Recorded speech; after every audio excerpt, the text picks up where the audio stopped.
को टाइम आ घर अचण जो। ख़बर अथई अध रात गुज़री चुकी आ। छो देखो स्कूल आ जा जो मां टाइम सां अचां ऐं टाइम सां वञा। जेकॾहिं मां देर सां तो अचां या सवेर अचां तोखे कहिड़ो खुटको आहे? खुटको मूंखे न हूंदो त कंहिंखे हूंदो? सुभाणे खां पोइ जॾहिं ॻाल्हि खुली त तूं ई मूंखे चवंदे त तो मूंखे छो न ॿुधायो? वरी छा थियो आहे? तूं बि को न को किस्सो ठाहियूं वेठी आहे। तुंहिंजी भेण जा लक्षण मूंखां ॾिठा नथा थियनि। बानू सोचे सम्झी ॻाल्हाए। मेरू हिकु ख़ानदानी छोकिरी आहे। तूं हुनजे किरदार ते आंगुर न खण। हया कर। हया शर्म त तुंहिंजी ख़ानदानी भेण खे हुजणु खपे न। हारिन कुड़मिन जे मिलण जे बहाने अलाए केसा केसा थी मिलंदी वते। मादी कुकड़ पंगू थी दे। खबरदार भेड़ बानू ते इल्जाम न आण। कैसा कौन थी मिले? मिले थी हारिन कुड़मिन सां। थी सके तो इन बहाने कियन ॿियनि सां बि मिलंदी हुजे। ज़बान खे लगाम ॾे। ज़बान काकरे मां कढी छॾींदुसि आहे। अॼु चयो अथई ॿीहर अहिड़ी ॻाल्हि कई न। कोन चवंदसि पर जॾहिं सॼे ॻोठ में हुकरा थिया न त पोइ पाणे इहो मुंहुं वञी भित सां लॻंदई। हा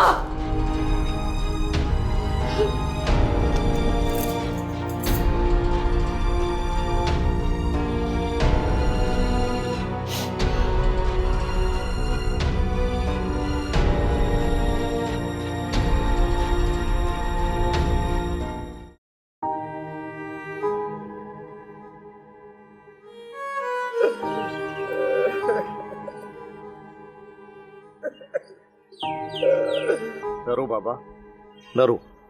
जंहिं मालिक पैदा कयो आहे उहो ई को न को सबब पैदा कंदो। चवंदा आहिनि त जोड़ा आसमान ते ठहंदा आहिनि। भला रुगो हिकु तगे खे त पुट न आहिनि। रब जो मुल्क माण्हुनि सां भरियो पियो आहे। पर पुट तुंहिंजे हथ जा लफ़्ज़ मुंहिंजे दिलि जा ज़ख़्म नथा भरे सघनि। उहे हाणे नासूर बणिजी चुका आहिनि। या अल्लाह धीअर त रहमत हूंदियूं आहिनि पर मुंहिंजे लाइ ज़हमत छो बणिजी चुको आहे। ए अल्लाह तूं हाणे मूंखे मौत ॾे। मां हाणे एॾा सूर सही जीअरो रही कोन थो सघां। न बाबा अल्लाह तव्हांखे वरी हयाती ॾे। रब पाक ते भरोसो रख। ॿुधो कोन थी बाबा जंहिंजो केर बि न हूंदो आहे न त उनजो रब हूंदो आहे।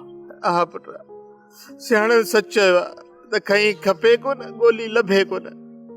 अॻे तगे खे संग ॾियूं कोन पिया हाणे वरी वठे कोन थो। बाबा चयुमि न तूं संग जो को बि फिक्र न कर। अल्लाह साईं किथां न किथां भली कंदो। पर पुट तोखे कहिड़ी ख़बर त नियाणियुनि जो दर्द छा थींदो आहे। आख़िर नियाणियुनि खे असां केसि ताईं क़ैद में रखंदासीं।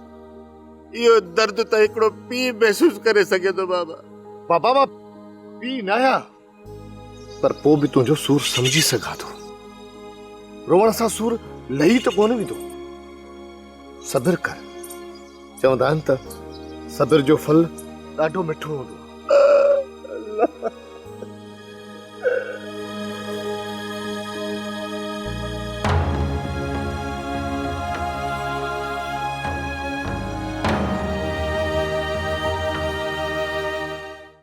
सोप सीरियल सिंध जाई तमाम एपिसोड्स ॾिसो हाणे HD क्वालिटीअ में। विज़िट करियो असांजो YouTube channel Sindh TV HD drama. Subscribe कयो असांजो official YouTube channel Sindh TV HD drama ऐं वधीक अपडेट लाइ बेल आइकन खे क्लिक करियो।